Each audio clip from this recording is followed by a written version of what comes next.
I'm 58 years old. My daughter vanished with $14 million and left my name on every loan document. I didn't chase her. I waited. I quietly assembled the one piece she never saw coming.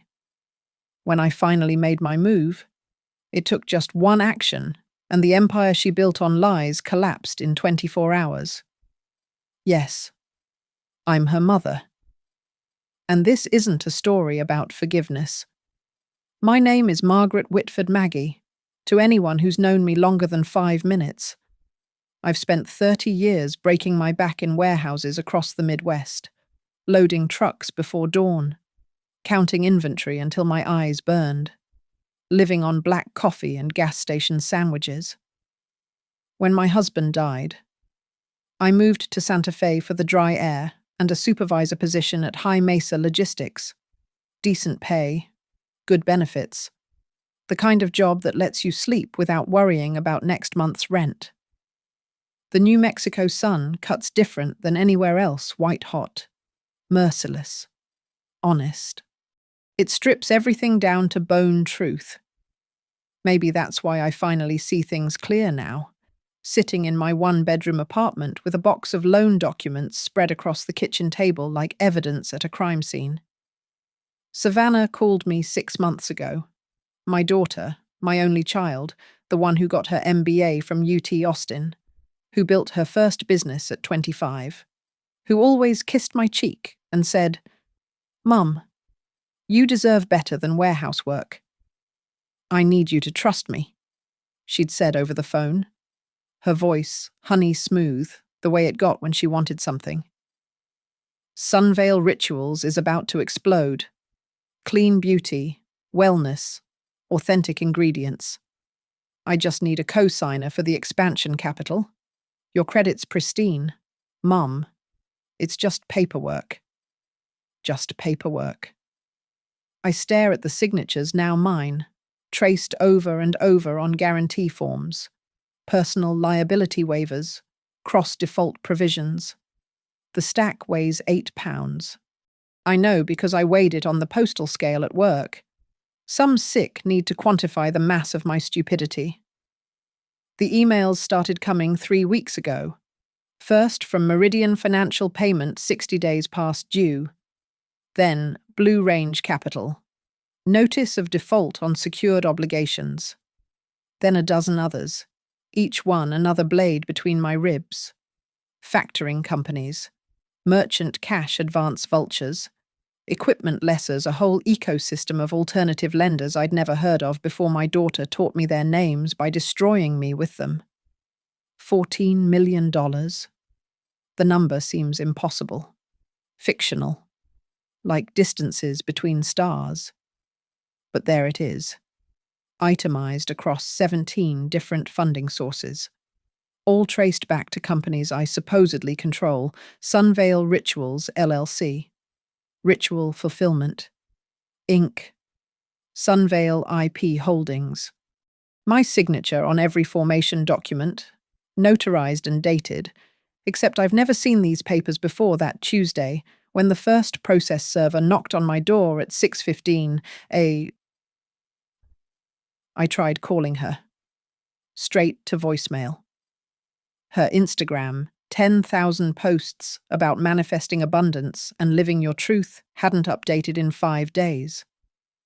The last photo, her standing in front of a private jet, captioned, "Big moves coming, trust the process." The apartment in Austin sat empty. Her assistant claimed she was on a business trip to Costa Rica. The fulfillment center in Albuquerque had a disconnected phone. The bank accounts are bank accounts. Apparently had been drained down to the minimum required to avoid closure fees. She'd vanished like smoke, leaving me holding the paper trail of an empire built on debt and delusion. I could have screamed, could have hired investigators, called the FBI, made myself the kind of victim that gets 15 minutes on the local news, could have cried to my co-workers, begged for help, started a GoFundMe with a sad story about a mother betrayed. Instead, I sat at this kitchen table under the fluorescent light that flickers when the air conditioner kicks on, and I made a decision. I spread every document in chronological order. I highlighted every corporate entity, every lender name, every routing number. I built a timeline on the wall with yellow sticky notes, tracking the flow of money like tracking weather patterns. I downloaded every photo from her social media before it could disappear, studied every business partner standing beside her at wellness conferences and clean beauty summits. Rosa from accounting saw me printing corporate records during lunch break and asked if everything was okay. Just a project, I told her. Dell asked why I was suddenly interested in learning about UCC filings and security interests. Continuing education? I said. The truth was simpler and colder. I wasn't going to chase my daughter through courts and continents. I wasn't going to waste years and money I didn't have trying to drag her back to face what she'd done. No. I was going to wait. I was going to learn. And when I understood exactly how she'd built her house of cards, I was going to pull the one card that would bring it all down. The desert teaches patience. Things that survive here don't waste energy on drama or desperation. They wait for the right moment, then strike once. Precisely. My daughter thought she was leaving me to die in the desert. She forgot that some things are born for it. The scheme was beautiful in its complexity. I'll give her that. Sitting in the Santa Fe Public Library with a yellow legal pad, I mapped out every corporate entity like a detective pinning photos to a murder board. 3 weeks of research. And I finally understood how my daughter had built her con. Sunvale Rituals. LLC sat at the center, the mothership selling overpriced serums and supplements to women desperate to look like her Instagram posts. Below that, Ritual Fulfillment. Inc. handled warehousing and shipping, holding the inventory and equipment leases. Sunvale IP Holdings owned the trademarks, the formulas, the website domains. Each company had its own tax ID, its own bank accounts, its own credit lines. And somehow, my name appeared on all of them as either guarantor or authorized officer signatures I never made, documents I never saw. I found myself thinking about Savannah at 7, selling friendship bracelets to kids at school for $5 each. She'd bought the materials for 50 cents at the craft store. It's not about the bracelet, Mum, she'd explained, counting her profits. It's about how it makes them feel special. 25 years later, she was still selling that feeling, just with better packaging and higher margins. The money trail was intricate.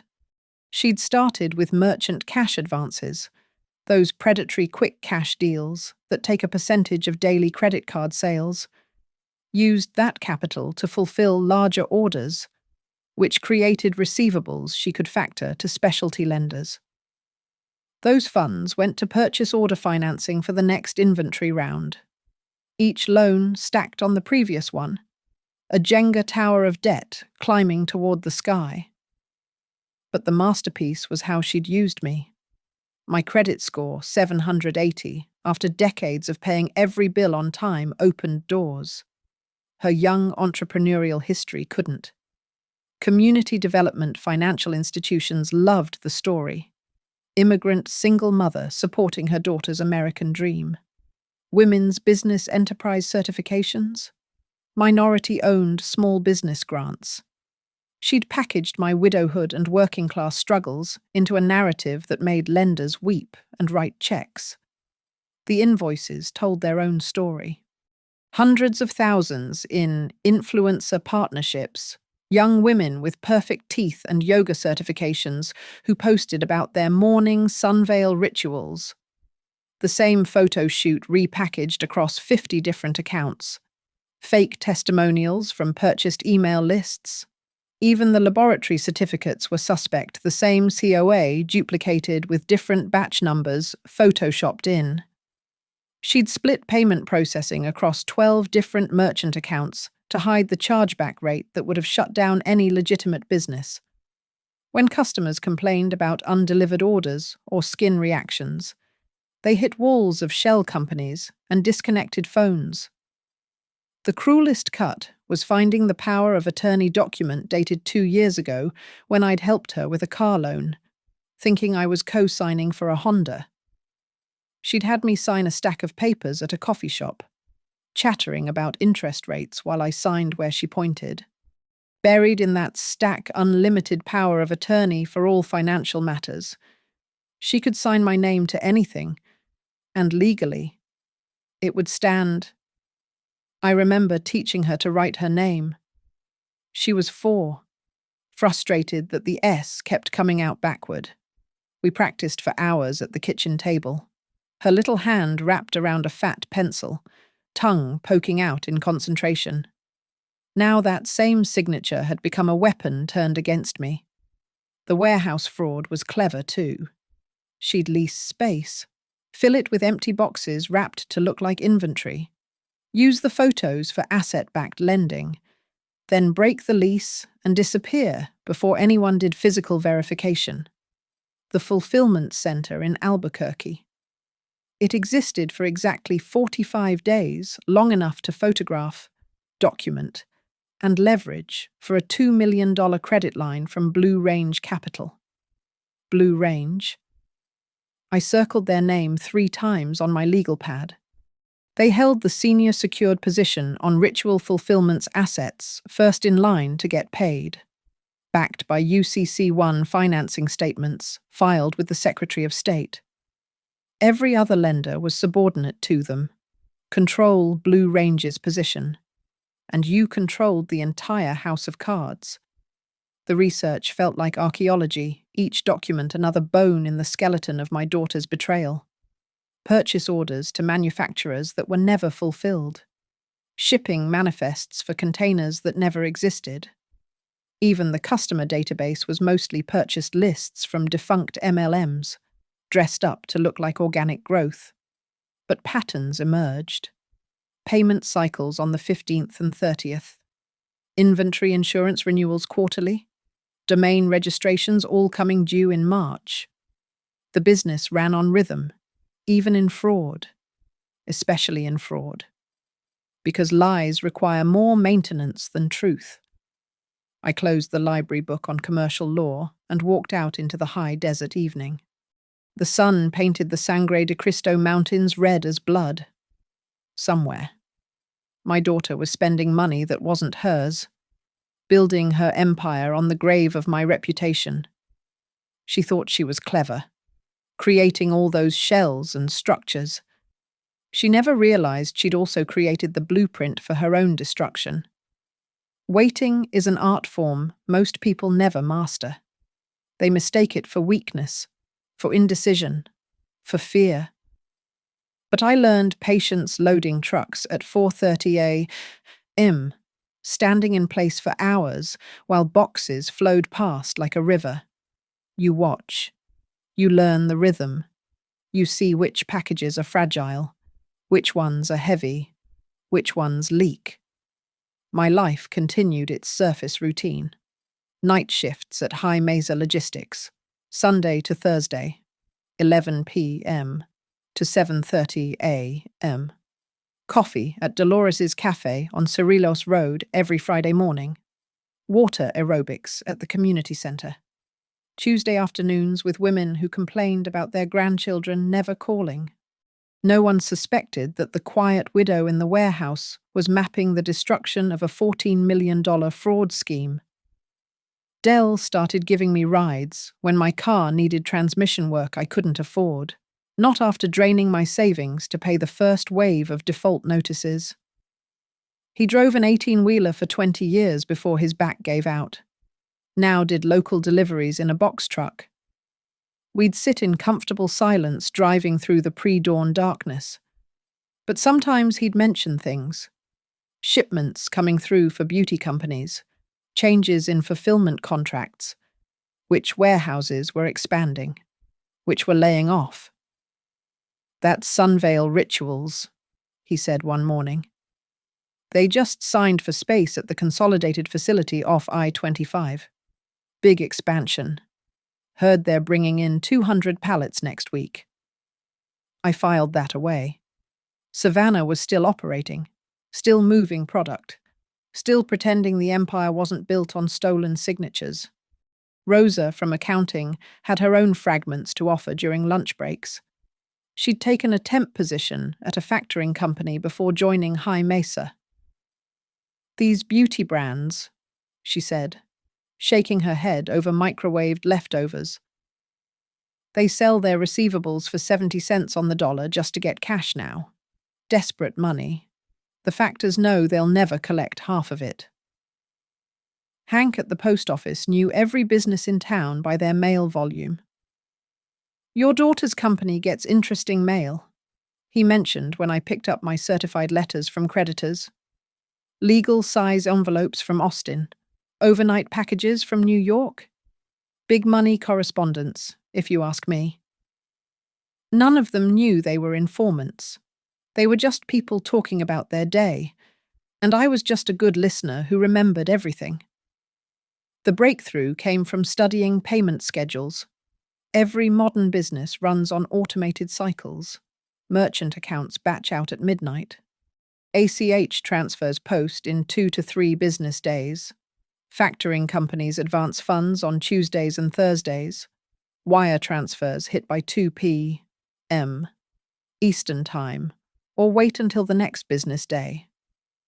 I built a calendar on my wall, hidden behind a 1998 calendar from a tire shop that I never took down. Each revenue stream had its rhythm. Credit card processing from weekend sales cleared by Wednesday. The big wholesale orders from spam wellness conferences processed on the 15th. Subscription renewals auto-charged on the 1st. But every single dollar flowed through ritual fulfillment. Inc. First. That was Savannah's mistake. She thought she was being clever, using one entity to shield the others. Instead, she'd created a choke point, one perfectly positioned valve that, if closed, would stop the entire flow. The UCC1 financing statement from Blue Range Capital was public record. I pulled it from the Secretary of State's website at $2 per page. Senior secured creditor, first position, covering all assets including inventory, equipment, receivables, and general intangibles. 40% annual interest rate. Original principal of $2 million. Current balance with fees and penalties approaching $3,500,000. Predatory terms for a desperate borrower. But also an opportunity for someone who understood the game. I called Blue Range Capital from a payphone outside a truck stop, pretending to be a potential buyer interested in distressed debt portfolios. The junior analyst who answered was eager to talk. They were underwater on several positions, looking to clear non-performing loans off their books before year-end reporting. The ritual fulfillment position, he said when I asked specifically. That's been in workout for 60 days. We'd move it for 30 cents on the dollar to the right buyer. Just over $1 million to buy the senior secured position. To own the linchpin of my daughter's entire scheme. I had $47,000 in my 401k, taking the early withdrawal penalty. The Airstream trailer my husband and I had planned to travel in, never used since his death, sold for $18,000. His life insurance had paid out $70,000 2 years ago. I'd saved $50,000 of it, living on ramen and warehouse wages. My mother's jewelry, kept in a safety deposit box for 30 years, brought another $15,000 from the gold alone. Still short. But I'd learned something about desperate money from watching my daughter operate. Sometimes the story matters more than the numbers. I sat in that library, drafting my approach, not as a victim seeking revenge, but as a cold-blooded investor who saw an opportunity in distressed debt. Someone who understood the assets, knew the business, had inside knowledge of operations, which was all true. I just didn't mention the inside knowledge came from being betrayed by my own blood. The waiting wasn't weakness, it was preparation. Every day that passed, I learned more about the machine my daughter had built. Every creditor call taught me vocabulary. Every default notice revealed another pressure point. Every piece of gossip from Del Rosa and Hank added detail to my map. Savannah thought she'd left me to drown in debt and disappear into bankruptcy. She didn't realize she'd given me an education worth $14 million, and graduation day was coming. The New Mexico Secretary of State's office sits in a brown building that looks like it was designed to be forgotten. I arrived at 8:05 a.m. on a Tuesday, first customer of the day. The clerk behind the bulletproof glass had the tired eyes of someone who'd processed 10,000 forms and stopped caring after the first 100. "I need to search UCC financing statements," I said. She slid a form under the partition without looking up. $2 per page for copies. I filled in ritual fulfillment, ink, and waited while she disappeared into the back. 20 minutes later, she returned with a stack that confirmed what I'd suspected. Blue Range Capital held the master position their UCC-1 filed January 15th, claiming everything from inventory to customer lists. Every other lender had subordinated agreements, fighting for scraps behind Blue Range's senior claim. Papers are just paper until you understand their power. These documents were the deed to my daughter's kingdom. Finding Lucas Nye took 3 tries. The first 2 lawyers wanted $5,000 just to review the situation. The third, a semi-retired attorney who worked out of a converted auto shop, listened to my proposal for 10 minutes before leaning back in his duct-taped office chair. "You want to buy distressed debt to foreclose on your own daughter's company." "I want to buy distressed debt on a company I have extensive knowledge of," I corrected. "The ownership structure is irrelevant to the transaction." He studied me over his reading glasses. Bullshit, but legally sound bullshit. He quoted a flat fee of $3,000 to handle the assignment documents. Cash. I paid him from the envelope I'd been carrying in my purse for 2 weeks. The negotiation with Blue Range took place in a Marriott conference room in Albuquerque. I wore my only suit, black polyester from JCPenney, bought for my husband's funeral. Across the table sat 2 men in identical navy blazers, their business cards identifying them as asset recovery specialists. "Ms. Whitford," the older one began, "your offer of $800,000 for a $3.5 million position is aggressive. Your position is 60 days delinquent with no payment activity in 90. I responded, "The borrower has ceased operations at their registered address. The inventory you're secured against is likely fictional. You'll spend $200,000 in legal fees trying to foreclose, only to find empty warehouses and doctored shipping manifests."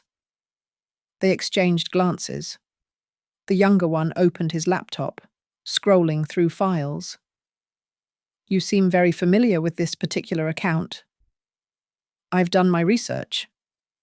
Our sources indicate Ritual Fulfillment is still processing orders, still receiving inventory.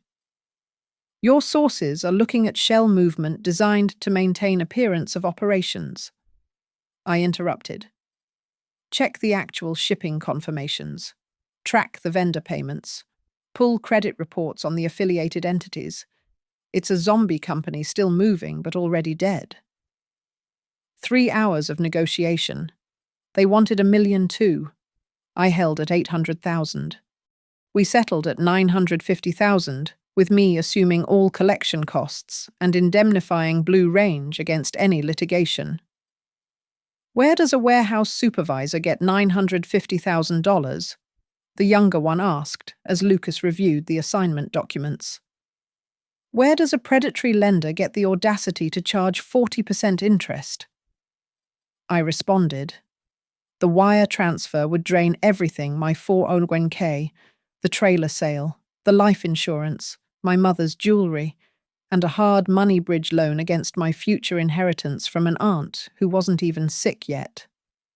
Lucas had a contact who specialized in unconventional financing for distressed asset acquisition. 20% interest for 90 days. If this failed, I'd lose everything twice over. But I'd already lost everything once. The second time was just paperwork. The assignment of security interest was 17 pages of dense legalese that essentially said Blue Range's position in ritual fulfillment. Inc. now belonged to Margaret Whitford. The allonge, a separate document that transferred the actual promissory note, bore enough stamps and signatures to look like a peace treaty. Lucas filed the UCC3 amendment that afternoon, publicly recording the change in secured party. As of 3:47 p.m. Mountain Standard Time. I became the senior secured creditor of my daughter's central company. Every dollar that flowed through ritual fulfillment, every asset in its name, every contractual right it possessed, all of it was now collateral under my control. You realize, Lucas said as we left the courthouse, that you now have the power to freeze their accounts, seize their inventory, and essentially shut down operations with 24 hours' notice. I realize. And you're going to wait. I'm going to prepare. That night, I sat in my apartment with the assignment documents spread before me like tarot cards. Each page represented a different form of leverage. The security agreement gave me rights to audit books and records. The loan covenants included provisions for immediate acceleration upon any material adverse change. The cross-default clauses meant that any breach in one area triggered defaults across all obligations. My daughter had built her empire on the assumption that creditors were obstacles to navigate, speed bumps on the road to wealth. She never imagined one of them would be waiting at the finish line with a spike strip. I thought about calling her one last time, warning her, giving her the chance to make this right. But then I remembered the power of attorney, signed over coffee and lies, the forgery, the abandonment, the $14 million in debt with my name attached like a dog collar. No, she'd made her choice. Now I was making mine. The war room was my kitchen table. Lucas Nye sat across from me, his yellow legal pad covered in check marks and arrows. We'd spent 3 days preparing the documentation that would stop Savannah's empire cold. Notice of assignment goes to 17 parties, he said, adjusting his reading glasses. Every payment processor, bank, fulfillment partner, and vendor they work with. The language is critical. We're not requesting. We're directing all funds to the Lockbox account. The Lockbox, a Bank of America account opened in the name of RFI Secured Party Trust, would be the black hole that swallowed every dollar meant for my daughter's companies. As senior secured creditor, I had the absolute right to intercept receivables. Most business owners never read the fine print that makes this possible. Savannah certainly hadn't. The Stripe account processes about $300,000 monthly, I said, consulting my notes. PayPal another $150, Square, Shopify payments, and the high-risk processors handle the rest. All of them have receivership protocols, they just need the right documentation. Lucas had spent 2 decades in commercial collections before semi-retiring. He knew every trick, every form, every magical phrase that made corporate bureaucrats comply without question. We file the UCC3 amendment publicly first. That starts the clock and establishes priority timestamp.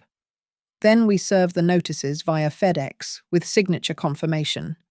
email with read receipts, and fax for the dinosaurs who still require it. The fulfillment center in Albuquerque, the real one, Savannah had finally established after the phantom warehouses operated under a Net 30 agreement with Ritual Fulfillment. They were holding approximately 200,000 in inventory, waiting for payment before releasing new shipments. My notice of security interest would freeze those goods in place. "What about the manufacturer in Tijuana?" Lucas asked. "Baja Cosmetics. They're sitting on a purchase order for 500,000 units of the summer line, already manufactured, waiting for the final payment before shipping." I pulled out the contract. Page 7, Section 4, in event of creditor action. Goods remain property of manufacturer until all amounts are settled. So the inventory stops moving. Everything stops moving. We'd identified 6 third-party logistics companies handling Sunveil's distribution. Each one would receive a notice of account control, directing them to cease all shipments and report existing inventory levels directly to me.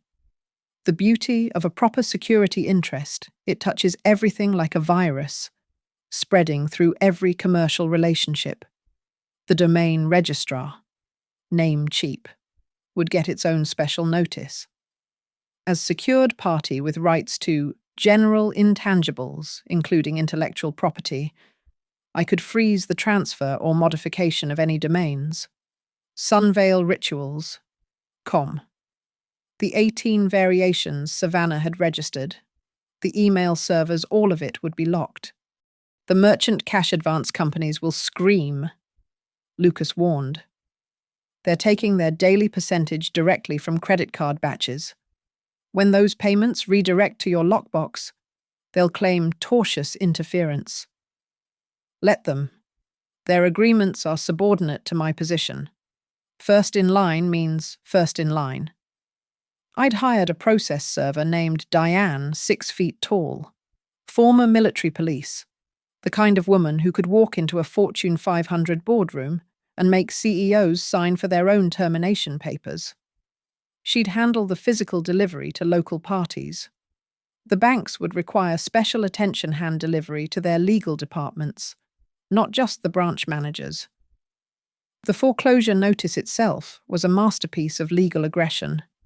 Lucas had drafted it using every violation we could document, commingling of funds between entities, failure to maintain accurate books and records, disposition of collateral outside ordinary course of business, material misrepresentations in financial reporting. Any one violation was enough to trigger default. We had 17. The acceleration clause is the kill shot, Lucas explained. Once we declare default and accelerate, the entire obligation becomes immediately due, $3.5 million payable within 24 hours, or we commence foreclosure under Article 9. Article 9 of the Uniform Commercial Code, the Repo Man's Bible. It allowed for self-help remedies, meaning I could take possession of collateral without court involvement if done without breach of peace. I'd already lined up a bonded recovery company that specialized in commercial seizures. They had a warehouse in Albuquerque ready to receive and catalog everything. The auction house was reserved for 2 weeks out the minimum notice period for a commercially reasonable sale. Public notice would run in the Albuquerque Journal and the industry trade publications. Every competitor would know Sunveil Rituals was being carved up and sold. Timeline. I asked. You pick when to pull the trigger. Once we do, they'll have 24 hours to cure the default by paying in full. When they can't, and they won't, we execute the foreclosure. Physical seizure within 48 hours. Auction within 2 weeks. Whole thing wraps in under a month. I looked at the calendar on my wall. Savannah had a major product launch scheduled for next Tuesday, a live stream event with paid promotion, influencer partnerships, the works. Pre-orders were already at 2 million, according to the Facebook ads she was running. Monday morning, I decided. 8 Mountain Time. That gives her one business day to scramble before the launch implodes. Lucas gathered his papers. You sure about this? Once we start, there's no stopping without her complete capitulation. I thought about my daughter at her high school graduation, valedictorian, promising to make me proud. I thought about her wedding, where she'd cried during the father-daughter dance to a recording of my late husband's favorite song. I thought about every birthday card that signed, "Love you to the moon and back, Mum." Then I thought about the 14 million in forged debt, the empty bank accounts, the 3 weeks of silence while creditors circled like vultures. Send everything Monday at 8 sharp, I said. Every notice, every filing, every freeze order, all at once. Lucas stood to leave, then paused at my door. In 30 years of collections, I've never seen anyone execute something this precise. You sure you weren't born for this? No, I said. I was just educated by an expert. Monday morning arrived with clear skies and zero wind, the kind of stillness that comes before desert storms. I sat at my computer at 7:45 a.m., watching Savannah's Instagram live counterclimb. Launch day eve, she'd posted at midnight. 24 hours until everything changes. At 7:59 a.m., I opened my email to Lucas. A single word, execute. 8 Exactly 17 FedEx trucks departed with signature-required deliveries. Email servers fired off notices with read receipt requests. Fax machines across 3 states began printing. The UCC-3 amendment went live on the Secretary of State's website. 8:05 a.m. The first domino fell. Stripe's automated system acknowledged receipt of the notice of account control and immediately froze Sunveil's payment pipeline. $300,000 in pending transfers stopped mid-flight. 8:12 a.m. PayPal's risk department called my lockbox bank to verify the assignment. Confirmed. Account frozen. Funds redirected. 8:20 a.m.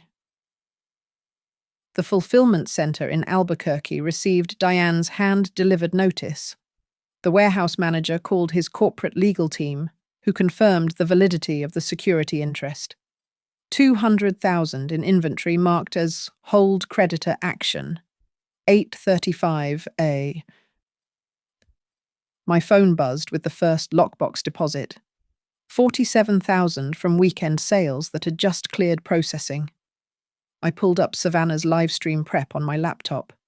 She was in Austin, setting up ring lights in a rented studio, completely unaware that her empire's circulatory system had just been severed. 9 a.m. The manufacturer in Tijuana acknowledged receipt. 500,000 units of Solstice serum sitting in a warehouse, waiting for final payment that would never come. Their lawyers responded within minutes. Goods would not ship without full settlement. 9:15 a.m. Wells Fargo, Bank of America, and Chase had all received notices. Business accounts frozen pending creditor review. The automated payments scheduled for vendor settlements bounced. Payroll direct deposits reversed. 9:47 a.m. The first panicked call hit my silenced phone. Savannah's operations manager, probably discovering that the morning's orders wouldn't process. Then another call. Then 6 more in rapid succession. 10 a.m. The domain registrar confirmed lockdown. No changes, no transfers, no modifications without written consent from the secured party. The email servers managed by Google Workspace entered administrative hold. 10:30 a.m. I received confirmation from the 6th and final logistics company. All shipments frozen. 2,300 orders sitting in warehouses from Nevada to Tennessee, all marked undeliverable. 11 a.m. The default and acceleration notice was delivered to Sunvale Rituals registered agent in Austin. The clock officially started $3.5 million due in 24 hours, or commence foreclosure. I watched Savannah's Instagram story update. Technical difficulties with payment processing bank error. Don't worry, loves, we're extending the launch 48 hours with an even bigger discount. Bank error. I almost admired the spin. Noon, the recovery company confirmed their crew was standing by. 3 trucks, 6 men. All the necessary equipment to seize and catalogue commercial inventory. The warehouse in Albuquerque had been swept and prepared to receive goods. 12:30 p. A Reuters stringer picked up the UCC filing and posted it to a beauty industry watchdog blog. Sunvale Rituals faces creditor action. 3.5 million default. The comments section exploded within minutes. 1 p.m. Savannah went live on Instagram, 2 hours early, trying to control the narrative. Hey, beautiful souls. We're experiencing some technical issues with our amazing growth. Too many orders crashed our system, but this is just the universe telling us to level up.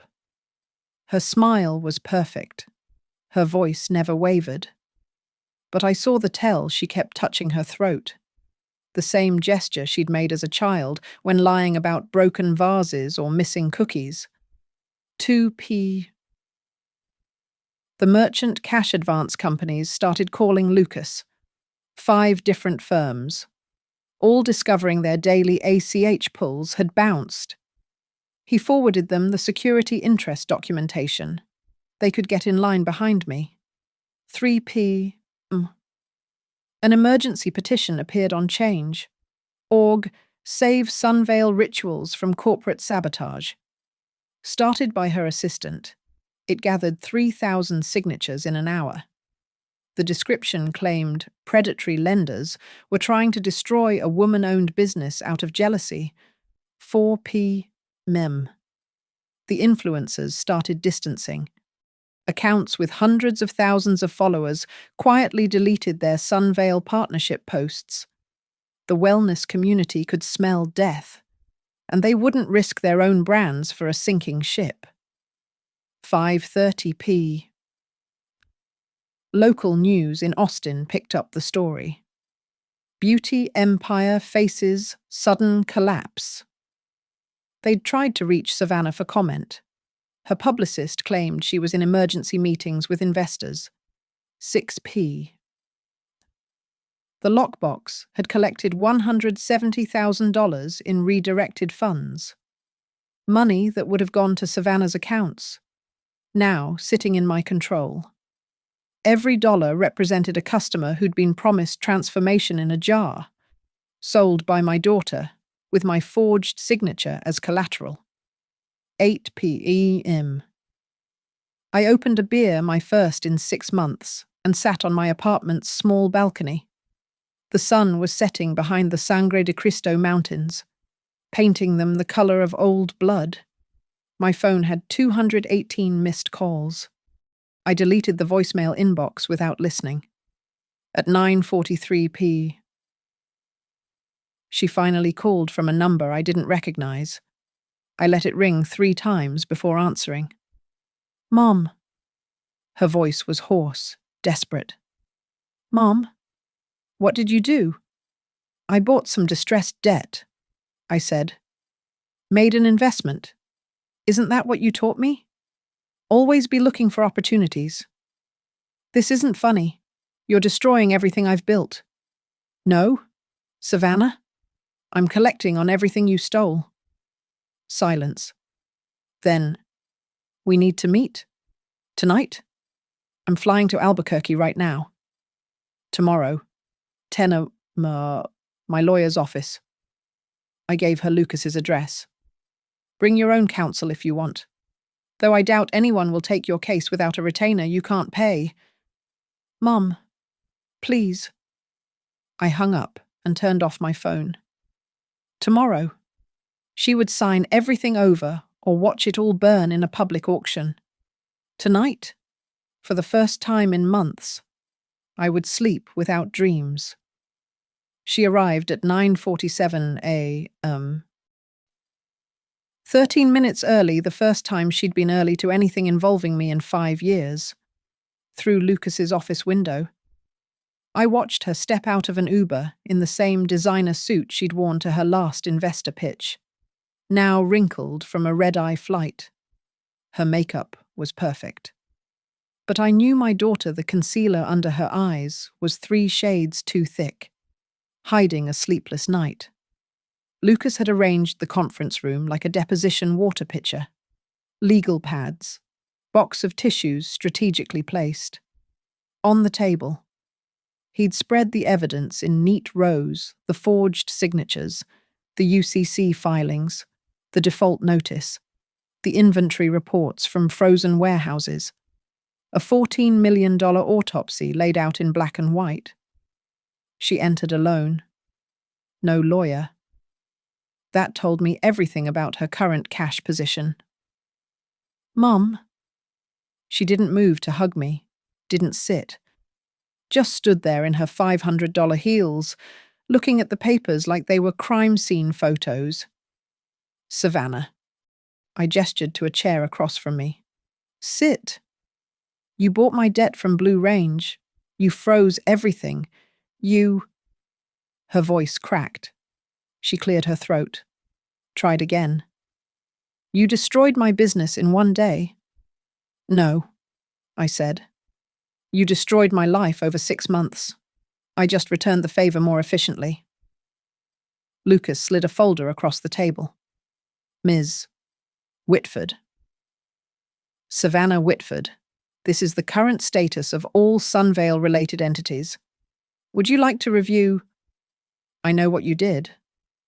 She opened the folder anyway, scanning the foreclosure notice. $3.5 million in 24 hours. You know I can't pay that. Then you know what happens next, I said. Public auction. Everything sells. The domains, the inventory, the customer lists, the formulas. Whatever money comes in pays down the debt. Whatever's left, and there will be a lot left, remains your personal responsibility since you signed personal guarantees. She laughed sharp, bitter. You mean the guarantees you signed? The guarantees you forged with my signature, which is a federal crime, by the way. Wire fraud, identity theft, conspiracy. Lucas has a nice folder for the FBI whenever I decide to share it. The color drained from her face. She sat down heavily, suddenly looking older than her 32 years. What do you want? She asked. Lucas pulled out a second document. Absolute surrender agreement. You transfer all assets, intellectual property, and business interests to the secured party. You acknowledge personal responsibility for all debts and misrepresentations. You provide full accounting of any hidden assets or undisclosed accounts. In exchange, Ms. Margaret Whitford agrees not to pursue criminal charges and to maintain customer data privacy during wind down. Wind down, Savannah repeated. You're not even going to keep it running. Why would I want to run a company built on lies? I asked. The customers will get refunds from whatever we recover. The vendors will get partial payments if there's anything left. The employees, the few real ones, will get their final paychecks.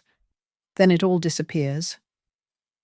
2 million Instagram followers, 3 years of brand building, partnerships with 40 influencers.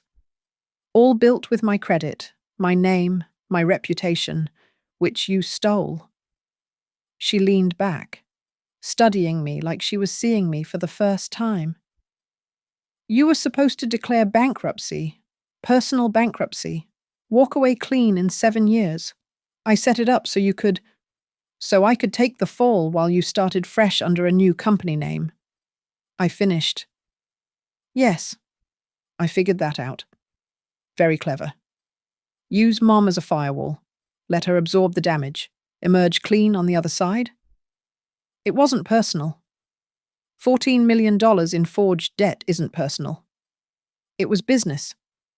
She slammed her hand on the table. You wouldn't understand.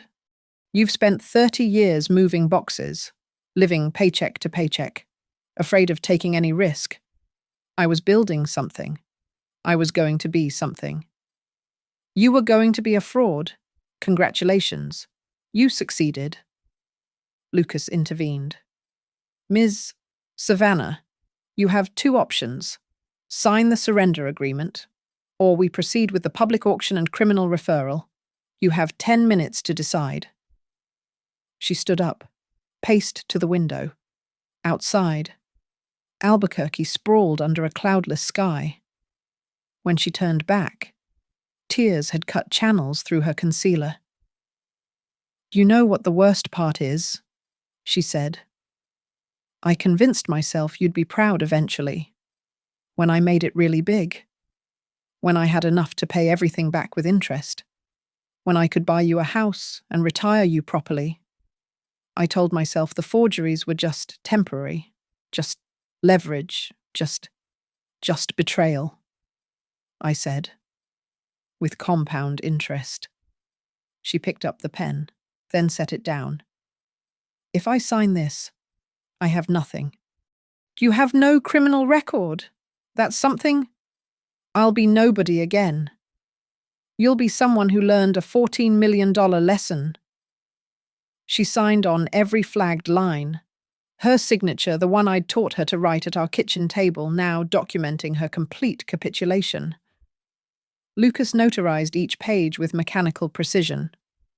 When she finished, she looked at me one last time. Was it worth it, destroying your own daughter? Was it worth it? I responded. Destroying your own mother. She had no answer for that. Lucas escorted her out. I heard her heels clicking down the hallway, faster and faster, almost running by the end. The Uber was probably waiting. She'd fly back to Austin, pack what she could, disappear to wherever failed entrepreneurs go to lick their wounds and plot comebacks.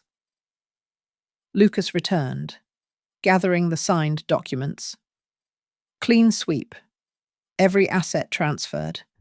Every admission documented. You now own what's left of Sunvale Rituals. How long to liquidate everything? 2 weeks for the auction.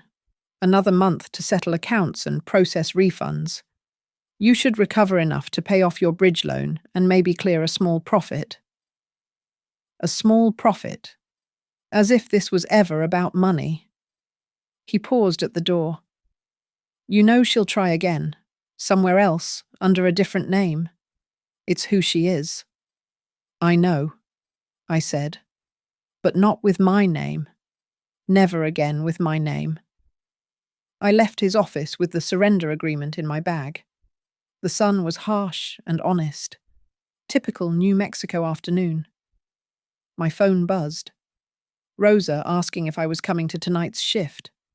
Dell wondering if I needed a ride. Yes and yes. Back to the warehouse. Back to the simple transaction of labor for wages. Back to the life I'd built without lies or leverage.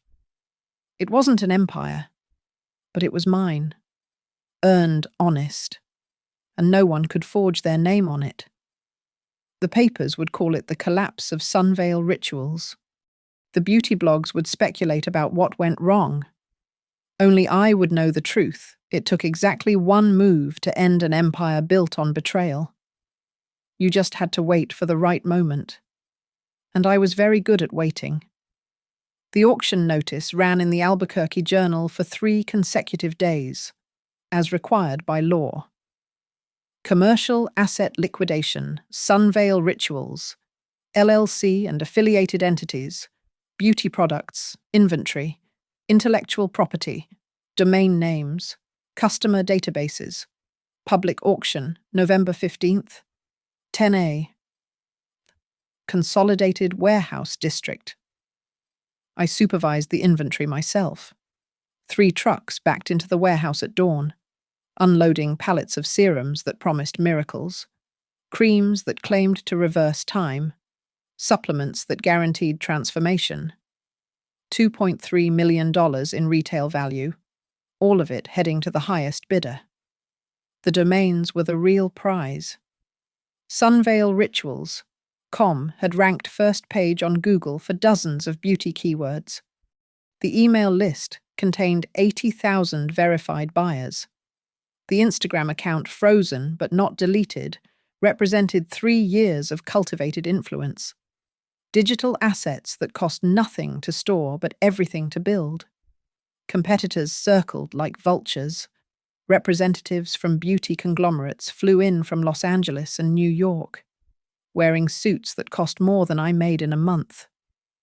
They examined the inventory with jeweler's loupes, tested pH levels, checked batch numbers against manufacturing records. The FBI declined to prosecute.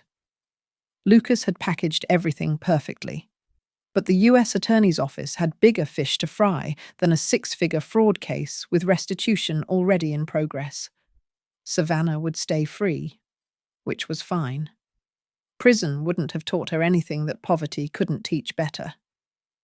The refund process started before the auction. Using the frozen funds from the lockbox, $480,000 collected in 2 weeks, we processed returns for the most recent orders. Customers who'd bought hope in a jar got their money back with a form letter explaining the business closure.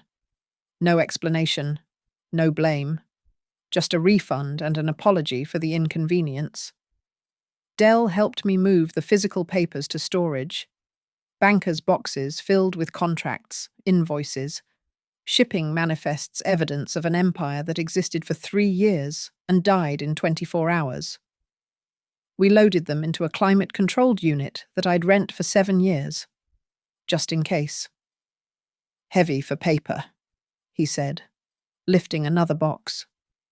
Lighter than guilt, I replied. Rosa from accounting ran the numbers for me unofficially. After the auction proceeds, the lockbox collections, and the asset recovery, I'd clear about $1.2 million against the $3.5 million owed. The loss would be tax-deductible, spreading across future years. My bridge loan was paid off with enough left over to restore my emergency fund. You could retire, Rosa suggested over coffee. And do what I asked. The auction itself was anticlimactic, lot by lot. Savannah's empire sold to the highest bidder. The serums went to a liquidator for 30 cents on the dollar. The domains sold to a competitor for $90,000. The customer list was bought by a data broker who promised GDPR compliance, whatever that meant. The Instagram account couldn't legally sell, but the buyer acquired the trademark rights and would simply wait for the platform to release it. Total proceeds, $1.1 million. Combined with the frozen funds, barely enough to make me whole on what I'd paid Blue Range. The other creditors would get notices of deficiency. They'd chase Savannah for years, garnishing wages she wouldn't earn, seizing assets she wouldn't accumulate. I kept one thing from the auction, a sample kit, the original Founders collection she'd created in her apartment 3 years ago. 7 small bottles with handwritten labels, before the professional packaging, before the lies. Back when she still called excited about each formula, each breakthrough, each small success that wasn't yet inflated into fraud. The warehouse in Santa Fe needed cleaning after everything was removed. I volunteered for the job, spending my day off with a push broom and industrial cleaner. The concrete floor showed pale rectangles where pallets had sat, ghost footprints of inventory that would never ship. In the corner office, I found the sign Ritual Fulfillment, Inc. in brushed aluminum letters. Expensive. probably $500 when she'd ordered it. Evidence of success, meant to impress visitors who'd tour the facility and invest in the dream. I unscrewed it from the wall myself. Each letter came off separately, leaving clean patches on the painted drywall. I dropped them one by one into a cardboard box. R, I, T, U, A, L, the metallic sound echoing in the empty space. Behind the sign, someone had written on the wall in pencil. I recognized Savannah's handwriting. Mom would be proud. I stared at those 4 words for a long time. Then I painted over them with the maintenance white I'd found in the supply closet. 3 coats until they disappeared completely. The last payment posted to the lockbox on November 28th. $17.43 from a customer refund that had bounced back undeliverable. I transferred it to the account designated for unclaimed funds, where it would sit for 3 years before escating to the state. My phone rang as I was locking the empty warehouse for the last time. Unknown number. Austin area code. Mom? Savannah's voice was smaller than I'd ever heard it.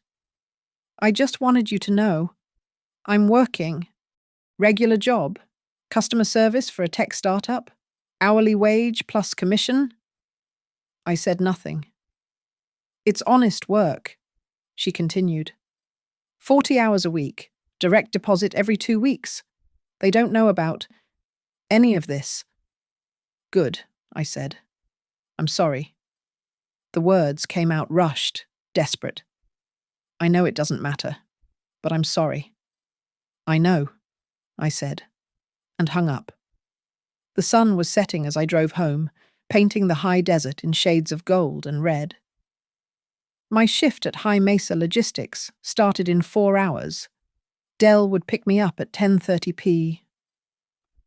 and we'd drive through the darkness to another night of loading trucks and counting inventory. Honest work that paid honest wages. I pulled into my apartment complex and sat in the car for a moment.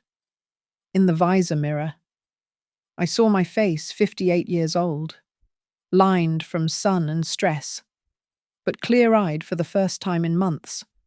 The woman looking back at me had survived betrayal, executed revenge with surgical precision, and dismantled a $14 million fraud without raising her voice. Tomorrow, the beauty blogs would post their final analyses of Sunveil's collapse. The Instagram influencers would delete their last watched Sunveil partner posts. The customers would find new companies promising transformation in prettier bottles. But tonight, I would eat a simple dinner, watch the local news, and sleep without dreams of debt or daughters. The boxes were in storage. The warehouse was empty. The papers were filed. I turned off the engine, grabbed the box with the aluminum letters, and headed inside. At the dumpster. I stopped and lifted the lid, one by one. I dropped the letters into the darkness. R, I, T, U, A, L, each one making a hollow sound as it hit bottom. Then I closed the lid and walked away. The desert wind picked up, carrying the smell of rain from mountains I couldn't see.